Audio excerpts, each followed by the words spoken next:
Hey guys, Lord Naren White here, the Holy Ghost, the one true God. Back with you with the next video in my series reading Heart of Darkness by Joseph Conrad. Without further ado, returning to Heart of Darkness as read by Lord Naren White. Certainly he fidgeted on his chair a good deal, exclaimed, "Ah, Mr. Kurtz!" broke the stick of sealing wax, and seemed dumbfounded by the accident. Next thing he wanted to know how long it would take to. I interrupted him again. Being hungry, you know, and kept on my feet, too, I was getting savage. How can I tell? I said. I haven't even seen the wreck yet. Some months, no doubt. All this talk seemed to me so futile. Some months, he said. Well, let us say 3 months before we can make a start. Yes, that ought to do the affair. I flung out of his hut. He left all alone in a clay hut with a sort of veranda, muttering to myself my opinion of him. He was a chattering idiot. Afterwards I took it back, when it was borne in upon me startlingly with what extreme nicety he had estimated the time requisite for the affair. I went to work the next day, turning, so to speak, my back on that station. In that way only it seemed to me I could keep my hold on the redeeming facts of life. Still, one must look about sometimes, and then I saw this station. These men strolling aimlessly about in the sunshine of the yard. I asked myself sometimes what it all meant. They wandered here and there with their absurd long staves in their hands, like a lot of faithless pilgrims bewitched in a rotten fence. The word ivory rang in the air, was whispered, was sighed. You would think they were praying to it. A taint of imbecile rapacity blew through it all, like a whiff from some corpse. By Jove, I've never seen anything so unreal in my life. And outside, the silent wilderness surrounding this cleared speck on the earth struck me as something great and invincible, like evil on truth, waiting patiently for the passing away of this fantastic invasion. Oh, these months! Well, never mind. Various things happen. One evening a grass shed full of calico, cotton prints, beads, and I don't know what else, burst into a blaze so suddenly that you would have thought the earth had opened to let an avenging fire consume all that trash. I was smoking my pipe quietly by my dismantled steamer, and saw them all cutting capers in the light, with their arms lifted high, when the stout man with mustaches came tearing down to the river. A tin pail in his hand assured me that everybody was behaving splendidly, dipped about a quart of water and tore back again. I noticed there was a hole in the bottom of his pail. I strolled up. There was no hurry. You see, the thing had gone off like a box of matches. It had been hopeless from the very first. The flame had leaped high, driven everybody back, lighted up everything, and collapsed. The shed was already a heap of embers glowing fiercely. A black was being beaten nearby. They said he had caused the fire in some way.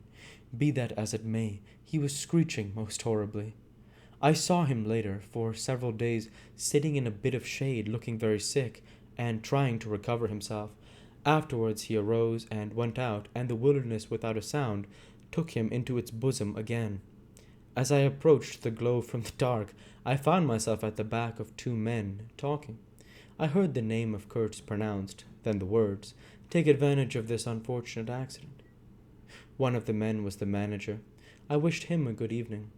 "Did you ever see anything like it, eh? It is incredible," he said, and walked off. The other man remained. He was a first-class agent, young, gentlemanly, a bit reserved, with a forked little beard and a hooked nose. He was standing offish with the other agents, and they on their side said he was the manager's spy upon them. As to me, I had hardly ever spoken to him before. We got into talk, and by we strolled away from the hissing ruins. Then he asked me to his room, which was in the main building of the station. He struck a match, and I perceived that this young aristocrat had not only a silver-mounted dressing-case, but also a whole candle all to himself. Just at that time my manager was the only man supposed to have any right to candles.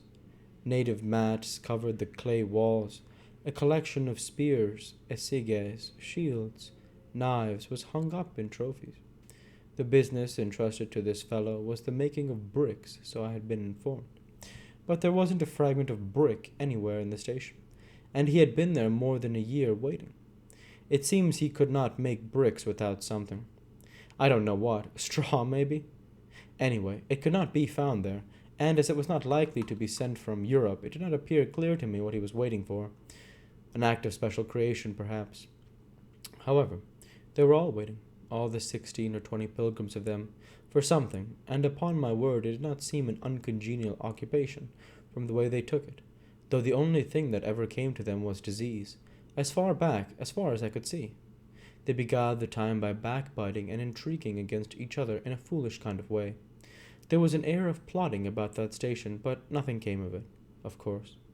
It was as unreal as everything else, as the philanthropic pretense of the whole concern, as their talk, as their government, as their show of work.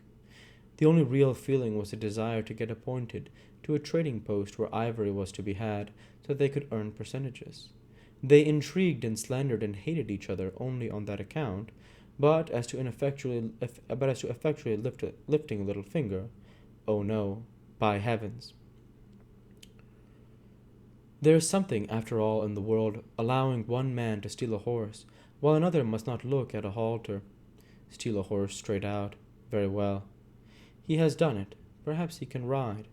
But there is a way of looking at a halter that would provoke the most charitable of saints into a kick.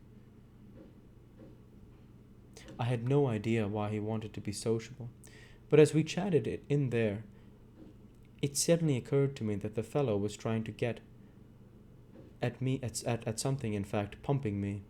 He alluded constantly to Europe, to the people I was supposed to know there, putting leading questions as to my acquaintances in this sepulchral city, and so on. His little eyes glittered like mica discs with curiosity, as though he tried to keep up a bit of superciliousness. At first I was astonished, but very soon I became awfully curious to see what he would find out from me. I couldn't possibly imagine what I had in mind to make it worth his while. It was very pretty to see how he baffled himself, for in truth my body was full of only chills, and my head had nothing in it but that wretched steamboat business. It was evident he took me for a perfectly shameless prevaricator. At last he got angry, and to conceal a movement of furious annoyance, he yawned. I rose. Then I noticed a small sketch in oils on a panel representing a woman, draped and blindfolded, carrying a lighted torch. The background was somber, almost black. The movement of the woman was stately, and the effect of the torchlight on the face was sinister.